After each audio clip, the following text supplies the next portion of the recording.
One of the great things about H&H is after 31 years we've got some fantastic clients who've built up wonderful collections, and I'm very excited to say that in the October 9th sale we've got 4 cars from the Merlin collection.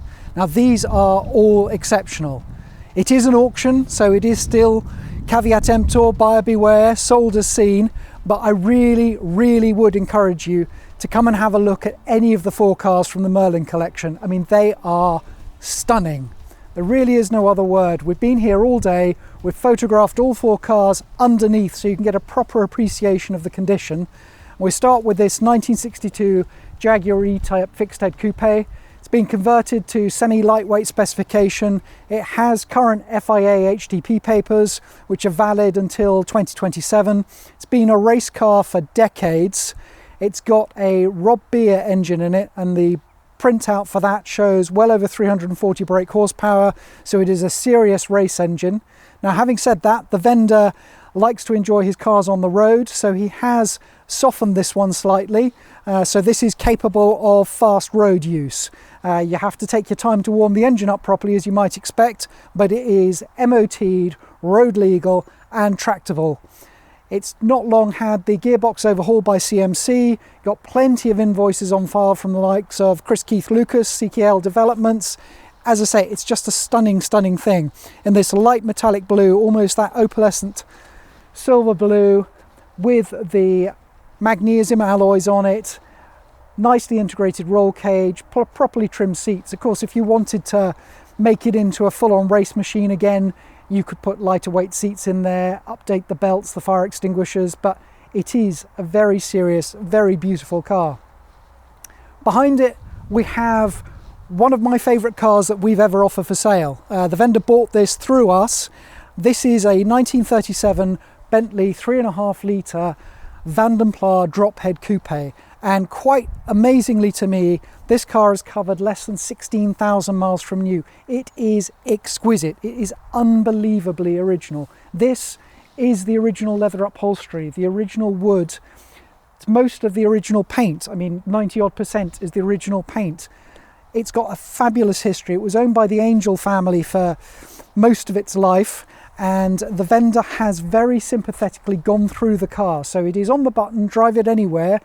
He's put about 1,500 hours into it, but it is the original ash frame. None of the ash frame has needed replacing or been replaced. Everything about the car is just an absolute delight. Even bits like this, you can see that's the original leather. When the vendor went through this car, he managed to save all but one of the leather gaiters for the suspension. Actually, it's the leather gaiter for the suspension drop arm. So it's just unbelievable, quite frankly. And what with this year marking the first time ever that an unrestored car has won Pebble Beach Concours, they might be out there, but I honestly believe this is the most original, best preserved Derby Bentley there. It is a seriously special motor car. It does deserve a place in a museum, or even for Bentley to buy it back and show people how well they used to build cars. Still do, sorry Bentley. Through to every little boy's fantasy, 1967 Aston Martin DB6. This comes with a beautiful leather-bound book documenting the restoration, 2,500 hours, refinished in its original platinum silver, uprated. It is matching numbers car, but the engine's been uprated to 4.2 litre Vantage specification, so it's now breathing through triple Webers. I mean, you can see it is just a work of art. Absolutely lovely. It's done less than 900 miles since this restoration was completed, and a lot of those, the vendor is very fastidious. Used to have a number of aircraft, including a 2-seater Spitfire, and is used to maintaining things to aeronautical standards, not road car. Doesn't get away with, this is just about good enough, this'll do, blah blah blah. So that car's been debugged. He's gone through it.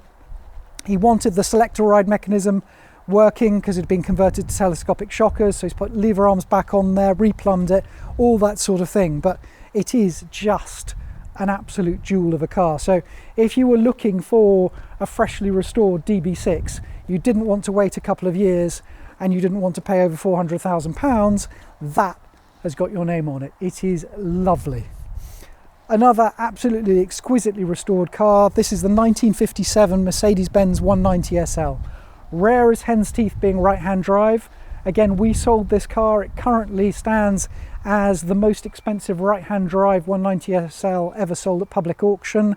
I think it was the best part of £230,000. Complete, back to bare metal, nut and bolt, documented renovation, magazine featured, just a jewel. 1957 this car was built, so technically it'd be a bit of a crime in many ways, but technically you could do the Mille Miglia Storica with it, and just exquisite. Since the vendor's had it, he's gone to the time and trouble of sourcing a toolkit for it. He's got a spare wheel, he's gone through it, he's redone the engine just because he wasn't quite happy with the way it was running, so just replacing valve stem oil seals and checking through and all that sort of thing. So again, these are such pretty cars. It's a crime really to say that they're the little brother to the W198. They sort of are in style terms, but they are a beautiful looking thing. And in terms of visual road presence, that's the car that gets the most compliments. But I think, as you can see with this Merlin collection, they are, as I say, I'm going to overuse the word, but they really are exceptional. So if you're in the market for a 190 SL, if you're in the market for a DB6, if you're in the market for a Derby Bentley, or if you're in the market for an E-Type semi-lightweight, I strongly urge you to come to Duxford and have a look at these cars. They are beautiful.